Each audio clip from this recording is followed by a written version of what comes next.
Good morning, everybody.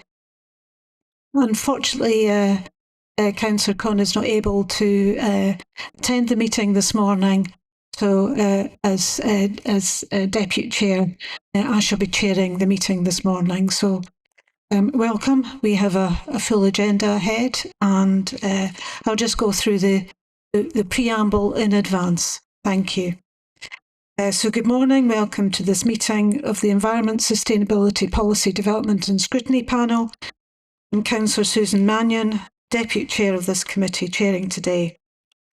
Meetings are usually broadcast live over the internet on the Council's YouTube channel. Webcasts of meetings have been suspended from the 16th of March until the 7th of May because of the Scottish Parliament election on the 7th of May. This meeting is not therefore being webcast live. Members of the public will still have their usual statutory right to attend meetings in person, even where they are not being webcast. This recording of the meeting will be available through the Council's website soon after 7th of May. I'm being assisted today by David Moll and colleagues from Committee Services and IT. Attendees may be joining the meeting from another location. Everything said while microphones are live will be recorded. Members are asked to be polite, respectful and patient. There is more information, including a privacy statement about meeting arrangements, on the Council's website. An agenda has been published showing the business for today's meeting. I will introduce each item and usually a Council officer will speak briefly about the report before councillors ask questions, have a discussion and make any decisions that are required. Councillors might leave the meeting from time to time where they have declared interests that prevent them taking part. There will be a pause while that happens and they will be invited back in for the next item of business. If the meeting is a long one, then it might be adjourned temporarily for a meal break or a comfort break. I will say if this is going to happen. Can I just check if we have any apologies for absence? Thank you, Chair. I have apologies from Councillor Tom Conn. Okay, can I just check, is there anybody joining us online? Chair, we have Pippa Levin from the Joint Forum of Community Councils joining remotely. Sorry, what? Sorry, Chair, it's Pippa Levin from the Joint Forum of Community Councils. Okay. Can I ask anybody to declare any interest at this point, please? Okay, I shall start with the order of business. Is there any urgent business at all? No? Okay, so we'll just go on to the minutes of the draft minutes of the meeting of the PDSP held on the 27th of January 2026. That was any comments? Agreed? Agreed? Yeah, great. Thank you very much. Also have the draft minutes of the meeting held on the 5th of February. It was the finance meeting, essentially. Agreed? Agreed. Thank you. Okay, item 5, we have the performance report, quarter 3, 2025-26 update report by David Moll, Head of Operational Services. Thank you. Thanks, David. Thank you. Good morning, Chair. This report provides an update on the 12 quarterly performance indicators that fall under the remit of this committee. Of the 12, 10 are currently green, meaning they are meeting their performance targets, and 2 have been assessed as red, and these are highlighted in section D.2 of the report. Appendix 1 provides the detail of all 12 indicators. Chair, I'm happy to take any questions. Thank you for that, David. Do I have any questions at all from any members?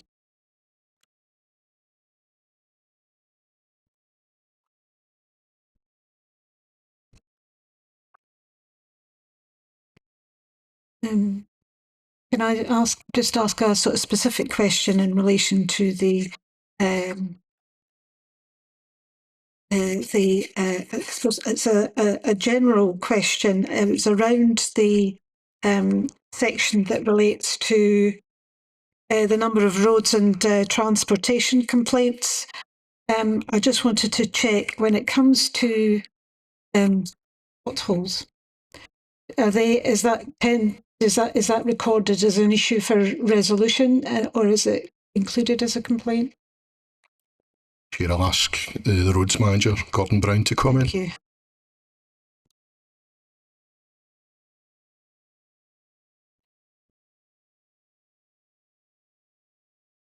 Thank you, Chair. When members of the public do make inquiries and complaints with regard to road defects and potholes, they are recorded through the normal reporting process. When complaints are addressed, the figures are put into the KPIs, and that's what's shown in the performance report, and that's how we manage our performance in terms of the number of complaints we're getting on previous months throughout the winter. What we generally find, Chair, is there is an increase, a seasonal increase over the winter period as weather decreases, and we do generate a lot more complaints for defects. With our resources that we have, it is challenging to address all defects within our service standards. So that's why there is an increase over the winter period. Okay, thank you very much for that. Are there any further questions at all? Any comments? Alison. It's with regards to the lighting energy consumption, and I note that looking at taking Q3 as an example, 25-26 it was 2,231 kilowatts, and then 24-25 it had been 2,283. But I note on the other page, the target for Q3 is 2,317 kilowatts, and I know that the LED project has been underway for a long time, and there can't be many places left where new LED lights are likely to be put in. So how can a lower output be achieved by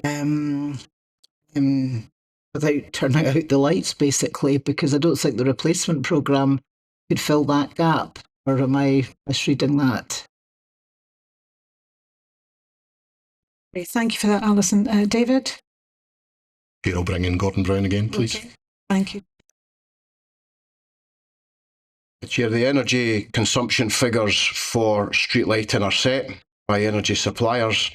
The LED street lighting project is complete, so all the street lights in West Lothian are LED compliant, so there's less energy getting used. However, the fluctuations in prices for energy affects this KPI, which is out with our control. Right, thanks. So it's talking about the consumption of kilowatts. It doesn't talk about the costing. So what I'm trying to establish is, in order to reduce the amount of kilowatts being used, the only way that can be done is to switch out lights.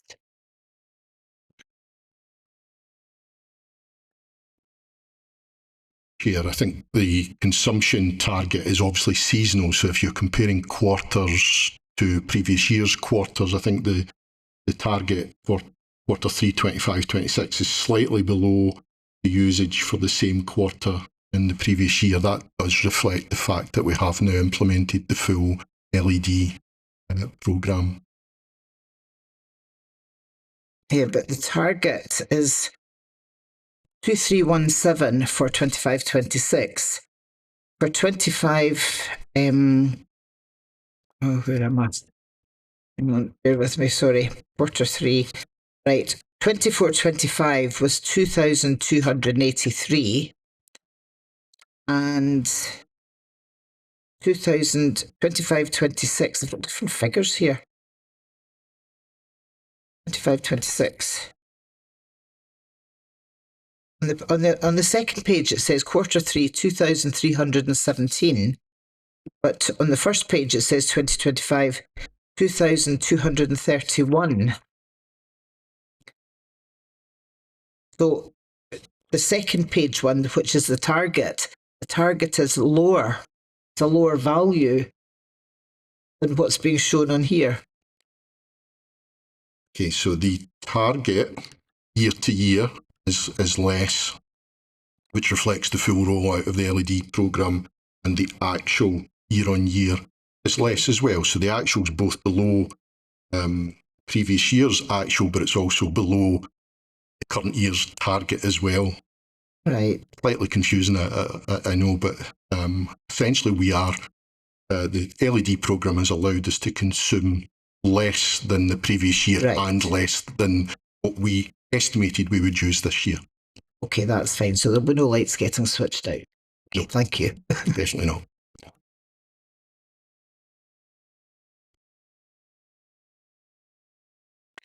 Thank you for that, Alison. Any comments at all?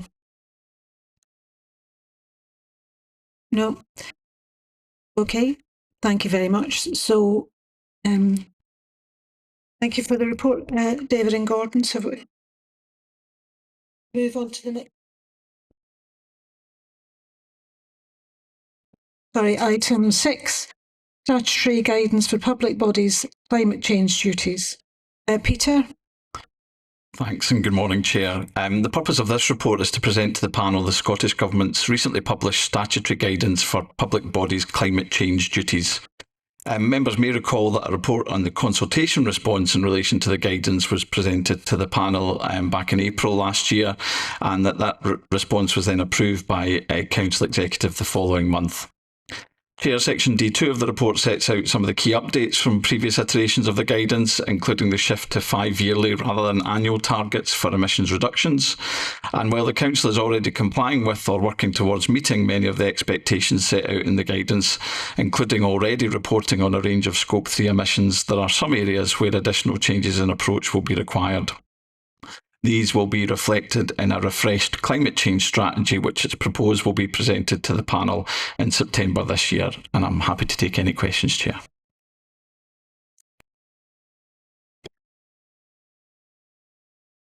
Thank you for that, Peter. Any questions at all? Can I just ask, in relation to the reporting mechanisms are going to change nationally? Will it have an impact on reporting through this group, or presumably that hopefully that would kind of stay the same in order to ensure that we are meeting our obligations, etc. Yeah, we don't foresee any change in the reporting mechanisms, Chair. As it stands at the moment, we still have the duty that we're required to report each November to the Scottish Government, which would be our annual emissions figure. The shift to the 5-yearly targets is really to allow for a bit of smoothing off of in-year fluctuations, which can be influenced by a range of factors, including weather and international crises that we've seen over the last few years, which can impact on emissions factors. So the shift to 5-yearly allows us to smooth some of that out. But no, we will still be presenting annual reports in November of each year, and we will also continue to present the quarterly updates to the panel as we have been doing for several years now. Thank you for that, Peter. Any other questions at all? Are there any comments?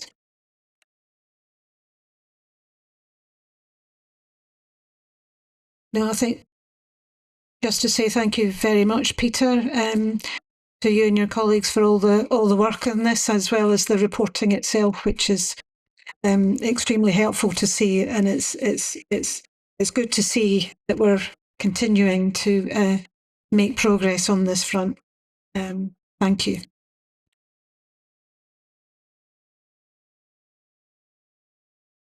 We can move on to item 7, please, which is the parking strategy update and implementation of decriminalised parking enforcement. Gordon. Thank you, Chair. The purpose of this report is to provide the panel with an update on proposals to progress an application to Transport Scotland for decriminalised parking enforcement powers for the Council. Background in the current position is shown in section D1 of the report, and the progression of decriminalised parking enforcement is shown in section D2. This report details the consultation that will require to be carried out and included in any business case that is to be sent to Transport Scotland should an application be made for decriminalised parking enforcement powers. The proposed consultee list and question set that will be used for the consultation exercise is shown in Appendix 1 and Appendix 2 of the report. The consultation period will commence on the 11th of May and close 8 weeks later on the 3rd of July 2026. The responses from the consultation will be analysed and reported back to the Environment and Sustainability PDSP as shown in Section D7 of the report. It is also the intention to go to all local area committees starting on the 11th of May cycle to include any local comments in relation to the consultation exercise which will be included in the final analysis of responses. Completion of the consultation exercise detailed in this report will assist in shaping the decision making that will have to be made in the future with regard to any business case being submitted to Transport Scotland. I'm happy to take any questions, Chair. Thank you, Gordon. Any questions at all? Pippa. Hi, Pippa. You get more specific input from the public with your survey, but I noticed that in your question 10, there's no option for on-street. There's no option for no charge on high street. So you're all asking how much people are prepared to pay. Could you not have an option saying no charge and use a disc system instead? Do you not make that an option in the question? So that people are aware of it, that there's a possibility of a disc system being used for time restrictions on high street, like a lot of other local authorities use. Sorry, Chair. I didn't pick up most of that question. We're breaking up quite a bit through the discussion there, Pippa. Could you repeat the question, please? Okay, what I was saying is you don't have an option for no charge on high street. You're only asking how much people would be prepared to pay. Could you put in an option that says, would they be prepared to have a disc system for time limiting? Thank you, Chair. Charge. If I understand that, in terms of question 10, the option is to how much people will be prepared to pay for on-street parking. However, there is a box at the bottom for other, and in that other box there will be, if you tick other, a text box will come up to allow you to put in an additional comment. Okay. And on number 11 for off-street, you're not being specific as to whether it's just off-street car parking or a railway station. I think you should make it more clear so that you get more information on whether people were prepared to pay at railway station. Chair, question 11 is purely about the cost implications of parking in off-street car parking. If you look at question 8 on the survey, we have included railway station car parks in terms of charging there.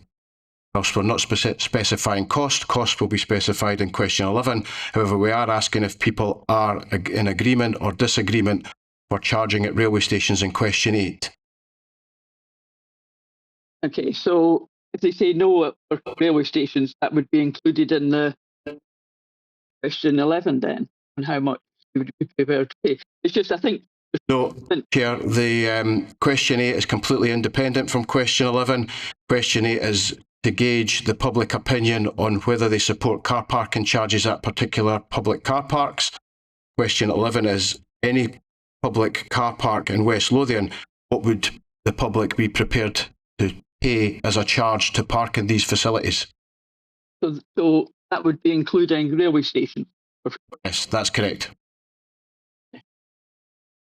Right, thank you. Okay, thank you for the questions there, Pippa. Any further questions at all? Councillor Smith.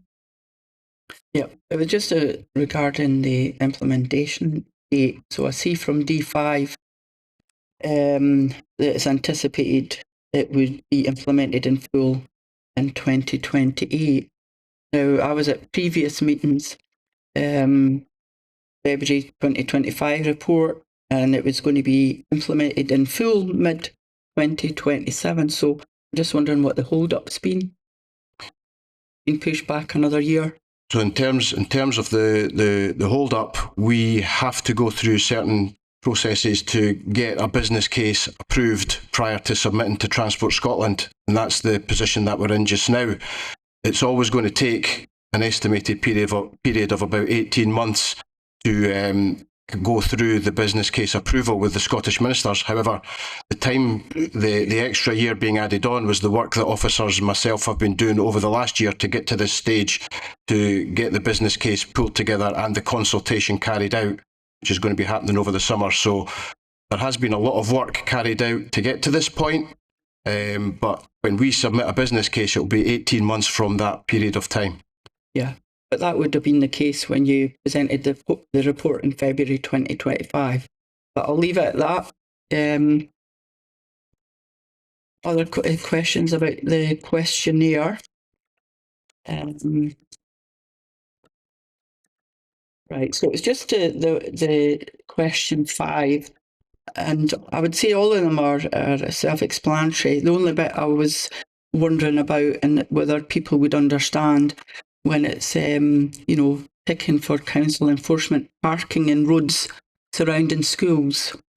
So how would that be enforced without explaining it more? Question 5 is asking the people what should be the priorities for the enforcement. So if we were to get enforcement powers agreed and have enforcement powers out on the street, this question is to gain public opinion on what is the things, the illegal parking that's happening on the ground, what is most important to them. So if people were considering that parking on school keep clears and parking in the surrounding areas are the most important thing to them, they would tick the 2 boxes. However, if people thought that parking in disabled bays were more important to them, they would tick that box. And it's multiple boxes you can tick there. So if there's 2 or 3 things that, when you're filling in the survey, if there's 2 or 3 things that you are of a strong opinion of, you can tick these items to proceed on the survey. Yeah, I just didn't understand what that one, parking in roads surrounding schools, because, you'll have lots of streets next to a school that won't have any restrictions on them. So I wondered, how you were going to do that. So you're talking about taking action on roads surrounding schools that have got restrictions. This would be, which is different.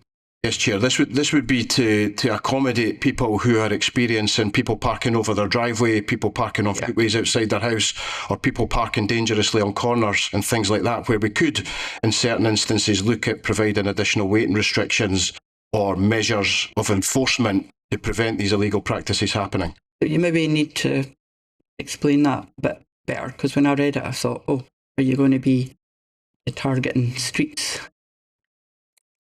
No, it's just to basically get people's opinion on where they feel parking problems are. Okay.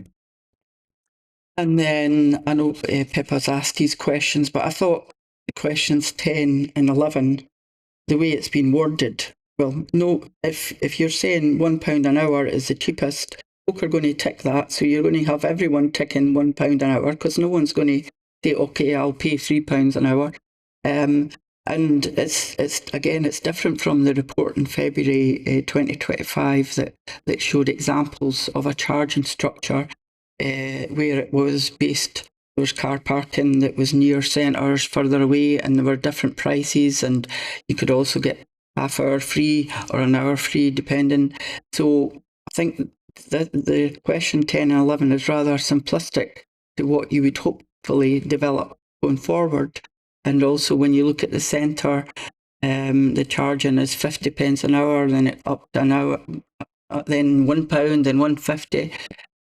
Whereas I would like to think that people ticking £1 per hour in 10, 11 that's not going to be the end result. I'd have thought it'd have been a more practical pricing structure that was demonstrated in your February 25 report.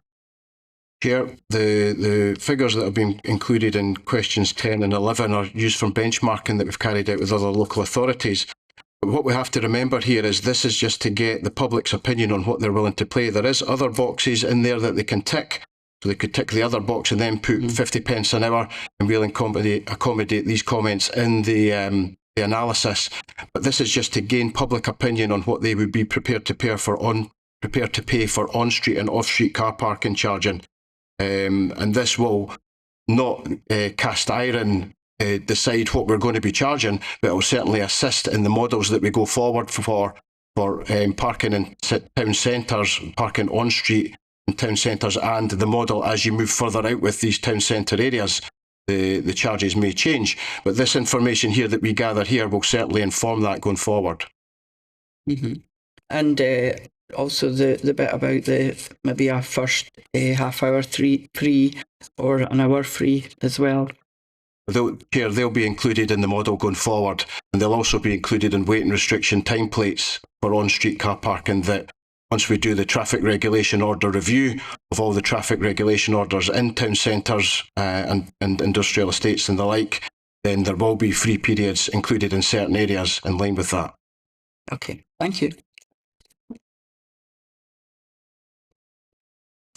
Thank you. Craig? Thanks very much, Chair. Gordon, see in terms of the list of consultees, how was that list pulled together? And would it be possible to consider adding to it as well? Chair, the list was pulled together primarily, firstly, with our statutory consultees that we consult with doing legal traffic regulation orders. We then included all the community people, community councils, ward members, and then we reached out to colleagues in other service areas to pull together travel colleagues and the business colleagues that we consulted in previous surveys, and the other consultees that are included there. And at this point, there is no problem with adding additional people to the consultee list. That's not a problem. Perfect. So I was thinking about around the development trusts. So we've got quite a few development trusts throughout West Lothian who can then help to get that word out in terms of to increase the number of applies. If that could be added, that would be great. Thanks. We can easily accommodate that. And I had another question around the charges, why it started at £1, but I think you've already answered that, so we'll move on for that. And the last but not least for me is question 5. We're asking people to tick all the things that they think that we should be looking at under the DP. For me, I think you'll probably get people ticking everything. So it would be. I wonder if it would be possible to ask them to list it in their kind of priority order. So, like, if you think parking on waiting restrictions was number 1, you'd put 1 next to that, and then 2 next to surrounding schools, etc. And it allows us to gain that better understanding. Would that be possible? Chair, that would be possible to do. That's not a problem. That's great. Thanks very much, Gordon. Thank you. Any further questions? Any comments? Alison. Thanks, Gordon, for this, the heads up on the survey. I was at a community council meeting last night, and I wanted to try them out and ask them, what do you think? There weren't any bad comments, and they are broadly in agreement with the questions that are being asked.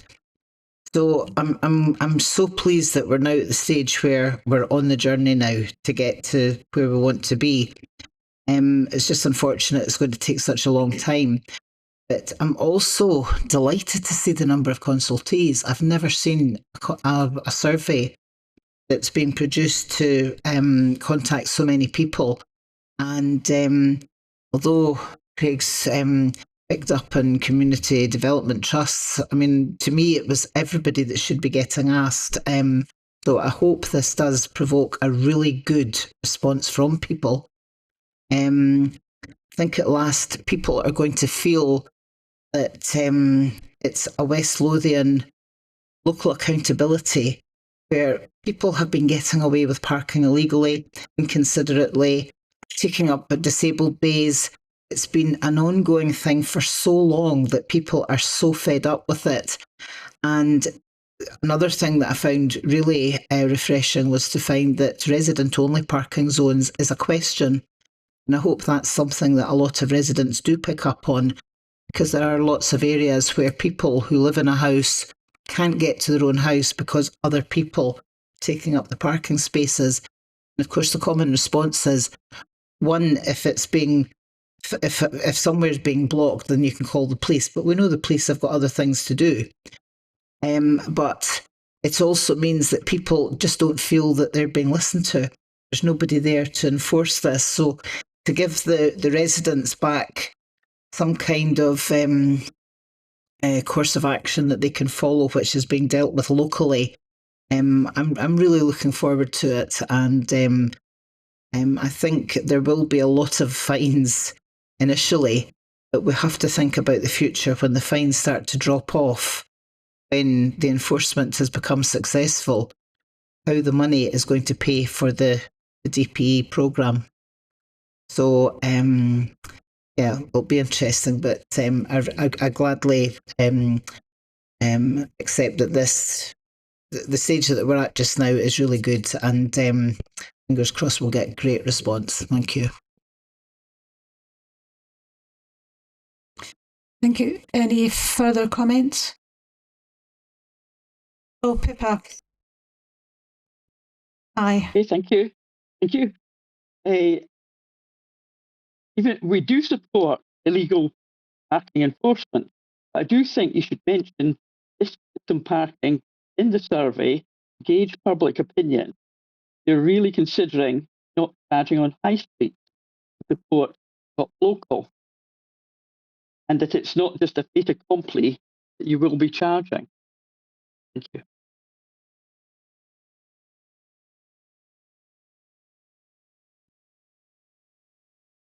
Councillor Meek.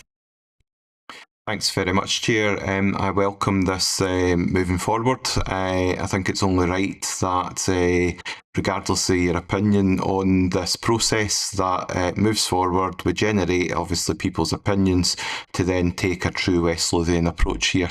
Just want to welcome the officers' work that they've put into this. It's a big piece of work, and it'll continue to be a massive piece of work going forward, pulling together everything. So thank you very much for everything you've done so far, and obviously in advance of the next piece of work that's due.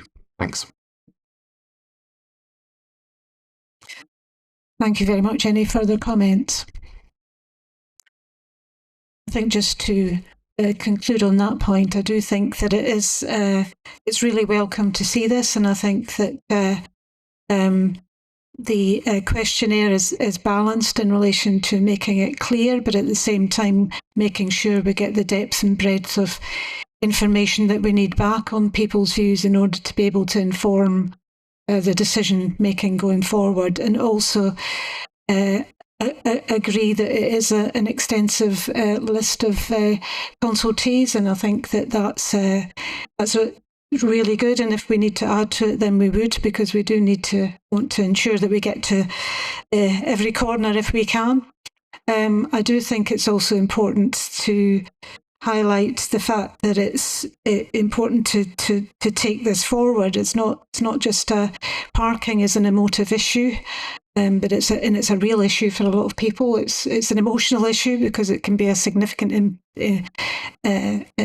inconvenience, but it's also about safety, as has been highlighted, and particularly some of the schools and the busy crossings, etc. So it is a safety issue too for the general public. So I have a feeling that people won't be backwards and coming forwards with their comments, and let's hope that's the case, and we'll look forward to getting the information back. So thank you so much for all the work in this to get to this point, and looking ahead, look forward to see what comes back from the consultation. So thank you very much. Thank you. If we move on to item 8, please, it's the West Lothian Coastal Change Adaptation Plan, and we have Chris Chalmers.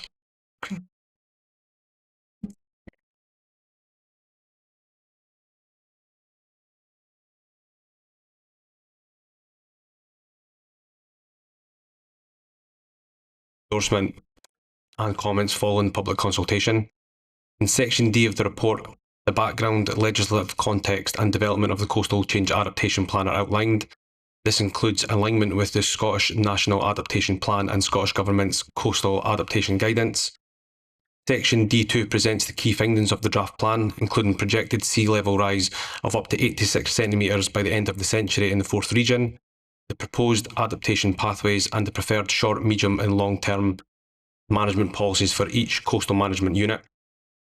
The report also notes that there are no immediate budget implications arising from endorsing the plan, whilst helping to inform the future local development plan updates. In conclusion, Chair, the draft Coastal Change Adaptation Plan provides West Lothian Council with its first strategic framework for managing coastal change.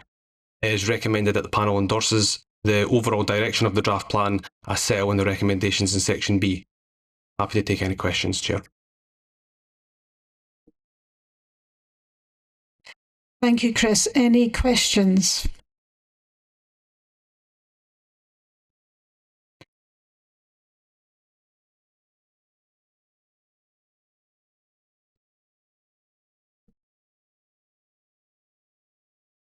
Hi. Sorry. Hi, Jocelyn. Hi. Thank you. Yeah. Firstly, I just want to say this is a great piece of work. Thank you very much. It's a very positive development. I just had some small questions about the table. Though it says that there is no active intervention required at the moment for most of it, at what point or what would trigger the need for further intervention and who would make that decision? And also there are some short sections along, I think it's Unit 5, where it says to hold the line. Can you explain what holding line means and what assets and what communities are at risk?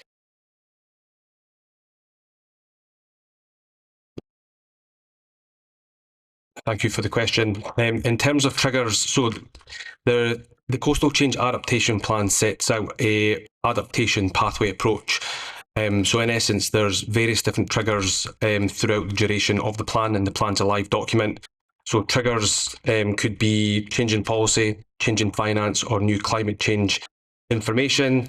The responsibility of updating the plan was set with West Lothian Council, Roads and Transportation, flood team, and we would make assessments. When there's a change or there's a trigger imminent, we would look to review the plan and update accordingly. In terms of there's 5 coastal management unit sections within our plan. Number 5, as you rightly point out, makes reference to hold the line. These are typically small scale interventions that we would look to do, if anything, and that could be minor maintenance to an existing flood wall.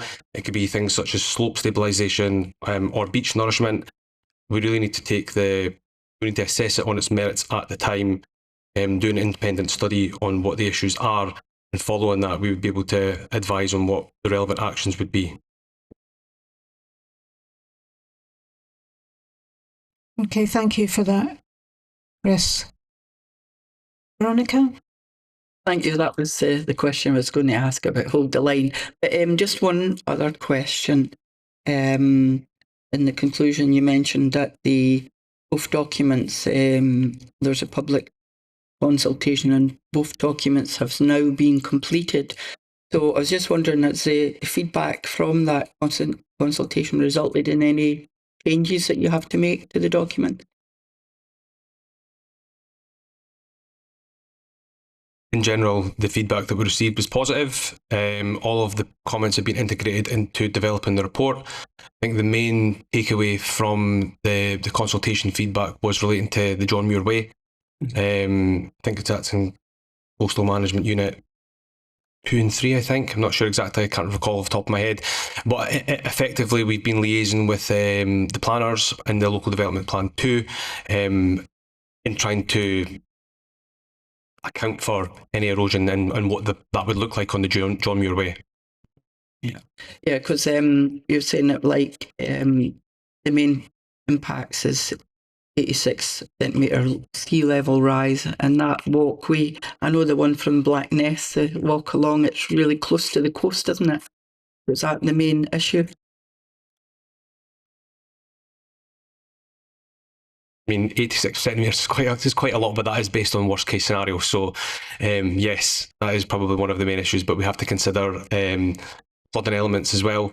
Fortunately, West Lothian Council coastline is fairly benign in nature in as much as infrastructure and the assets there.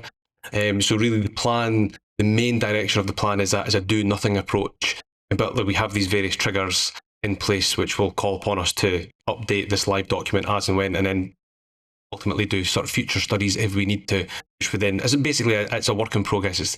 We'll develop it as it goes. Okay, thank you. Thank you. Alison. I'm embarrassed to ask this question because I've lived in West Lothian for 46 years and I didn't realise we had a seaside. And that's basically what I'm thinking. Good grief, I've never been here. So can you give me an idea roughly how long this coastal, looking at the map here, I can't quite tell, and if you know in miles that would be better for me, I'm afraid. But roughly, how long is this shoreline that is within West Lothian boundary? 6 kilometres. What's So that? Old money. 4 miles maybe. Roughly. Yeah. Right. So it's a walkable distance. Yeah, it's a walkable distance. Can I just also ask, I mean, on the map, it doesn't actually show anywhere. I don't know where Society Road is. But looking at this, I'm going to look further into this, I promise. I'm going to make a point of going now. But can you tell me roughly where does it start and where does it finish in terms of location? It's in Coastal Management Unit 5, which is the blue section to the east. Yeah, but what place is that? I mean, where do you go to get to the seaside? I'm not sure I follow the questions, Fraser. Do you want to? Thanks, Councillor Anderson, for your question. To access the seaside at West Lothian, the best route to take is either you can go through Falkirk to Blackness, you can walk from Blackness Castle east towards Queen's Ferry Crossing, or you can go to Queen's Ferry and park, and there's car parks at Society Road where you can then walk west to Blackness Castle. It's around 6 kilometres, as Chris said. Okay. So we don't actually have a car park somewhere in West Lothian for people to go to the seaside. No, the car park in question would actually fall just outside West Lothian Council's adopted road network at Hopton House. Okay. Okay, thank you. I'll look into this further.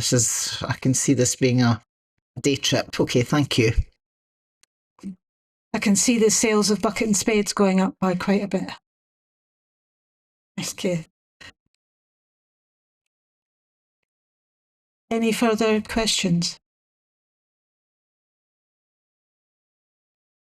Thank you very much. Particularly like to thank Alison for that last question because I didn't know that either. So thank you. Any comments at all? No. Again, thank you. Just shows we're on a learning journey here, but I think it's really helpful as a important piece of the jigsaw when it comes to our whole sort of climate change impact. So thank you for that. It's really, really helpful to see it and it's reassuring. Thank you. If we can move to our 9th item, please, which is the West Lothian Journey Hub's feasibility study. And we have Nicola Gill. Thank you. Thank you, Chair, and good morning. The purpose of this report is to inform the panel of a commencement of a feasibility study assessing the concept of journey hubs in West Lothian. The study has been undertaken in partnership with the Workforce Mobility Project, which aims to work across sectors to improve data, communication and effectiveness of local transport to support access to employment, education and training. Section D2 of the report outlines the scope and stages of the project. Stage 1 is the Mobility Hub identification and classification, where we use data and spatial analysis to classify the hubs into major, local and micro, depending on their function and location. Stage 2 assesses the active travel connections by evaluating walking, wheeling and cycling infrastructure to connect the hubs to surrounding areas effectively. Stakeholder engagement is being conducted as part of Stage 3, involving stakeholders and compiling evidence into proposals to guide feasible community-aligned hub engagement. And lastly, Stage 4, which consolidates findings into proposals and recommendations, including draft reports and network planning for journey hubs. In terms of timescales, the feasibility study is due to be complete at the end of next month, with a report on the findings planned to come to PDSP and Council Executive in June. This will consider the outcomes of the study, reviewing recommendations to progress to future stages, such as business case development, also identifying capital funding streams and potential implementation. Happy to take any questions, Chair. Thank you very much for that, Nicola. Do you have any questions at all, please? Oh, Alison, thank you. Thanks, and thanks, Nicola. How is the response so far going with the feasibility study just now? Are you getting a good response, or has it helped you to identify where you may need to reach out further to people to get some kind of response? Yes, Chair, so the consultation element of the feasibility study closed just on Friday, the 17th past there. I think in relation to the topic, we received a relatively good response from the public. So there was two elements to the engagement. First was an online survey, which received 341 responses. Appreciate in the grand scheme of the population of West Lothian that maybe doesn't seem very much, but by comparison, East Lothian Council done a almost identical feasibility study last year, and they only received 144 responses. The second element of the engagement was in-person drop-in events, which we had at 7 locations, and we had 481 face-to-face interactions with members of the public, which was greatly appreciated. So that was good individual specific discussion with those people with regards to their views, and again just in comparison in terms of a similar study at East Lothian, they had about 300 at their drop-in events. So yes, it has been positive. We're in the process of obviously collating and analysing and categorising that feedback, and that will obviously be part of the report the next time round.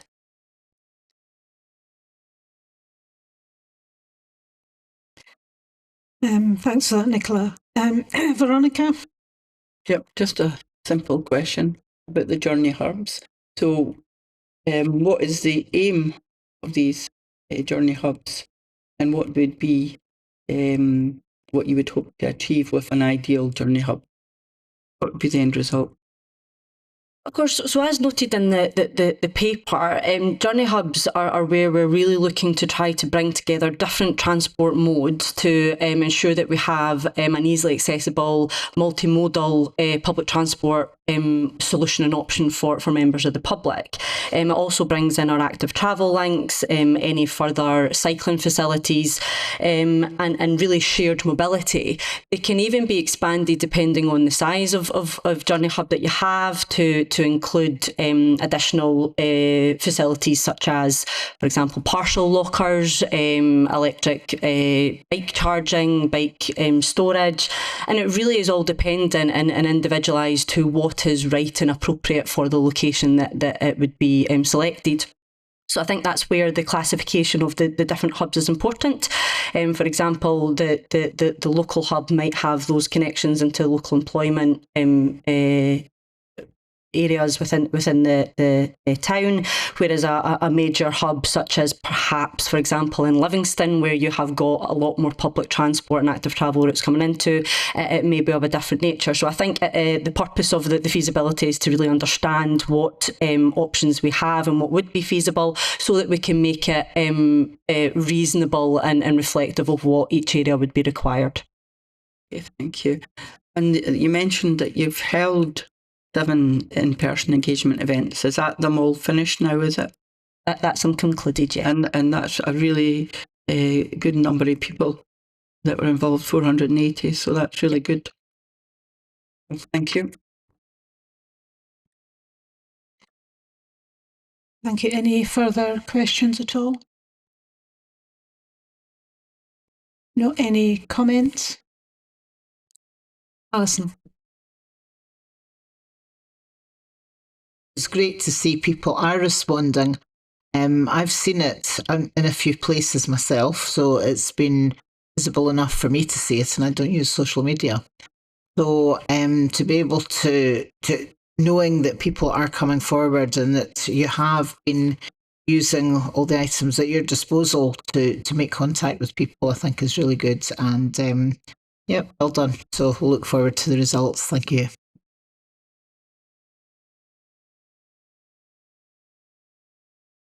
Hi, Jocelyn. Hi, thank you.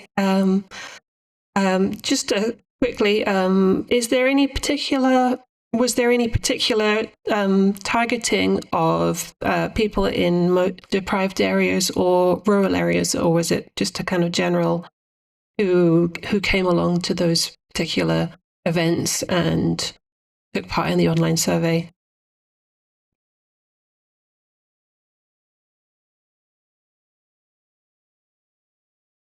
Yes, so in terms of the online survey, obviously that was available on the council's website, and communication was sent out to stakeholder engagement list. So I wouldn't say that specifically targeted any areas of deprivation or rural. It was a case of targeting all of the areas and groups that we could, both community, employers, including the Chamber of Commerce, and trying to expand that as much as possible as well. In terms of the drop-in events, there were a limit of 7 that we had available. So we were trying to use the areas in which we felt we had the highest level of public transport interactions. And in terms of the specific areas, we chose our bus infrastructure. So the busiest bus stops within those areas were where the members of staff were initially located. However, it wasn't a fixed event. They were walking about the areas, they were walking about the town, as I say, mainly along either the active travel routes or the bus stops, and interacting with people at that point. Okay, thank you for that. Nicola, any other comments? No, again, thank you very much, Nicola. It is a really good paper, and it is really good to see this progressing, and particularly getting the input that you have had. So thank you, and well done for doing that. And we'll look to see how this again progresses going forward. So thank you. We've got our final item is our work plan. Any comments? Agreed? Okay. Thank you very much for coming along this morning, and thank you to officers and colleagues. It's been a very useful meeting. Thank you very much. Thank you.